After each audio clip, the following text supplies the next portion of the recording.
بسم اللہ الرحمن الرحیم۔ میں رضا ازگن ڈی سی نوشہرہ آپ سے مخاطب ہوں۔ میں ان تمام نوشہرہ کی شہریوں سے ریکویسٹ کر رہا ہوں کہ کائنڈلی جو بھی نوشہرہ کلاں میں ہے، کھٹکلے والے ایریا میں، پولیس لائنز، امان گڑھ، گجر بستی، دھوبی گھاٹ، لیبر کالونی، کنٹونمنٹ بورڈ کی جو بلڈنگ ہے، عالم گارڈن، عثمانیہ، اجمیری، باغبان آباد، مراٹھی، زڑا مینا، ان تمام ایریاز کے جو لوگ ہیں وہ سب سے ان کو ریکویسٹ ہے کہ جو لوگ وہاں سے شفٹ کر سکتے ہیں، موو کر سکتے ہیں، پشاور جا سکتے ہیں، ضلع کو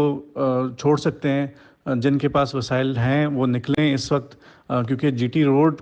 تک کا چانس ہے کہ وہ بھی 2-3 فٹ 4-4 فٹ پانی کے نیچے ہوگا۔ ابھی تک جو ڈیٹا آ رہا ہے، ابھی تک جو ہمیں پتہ چل رہا ہے، 4 لاکھ کیوسک تو ہمیں کنفرم ہے جو کہ انٹر کر رہا ہے اگلے کچھ گھنٹوں میں نوشہرہ کے اندر۔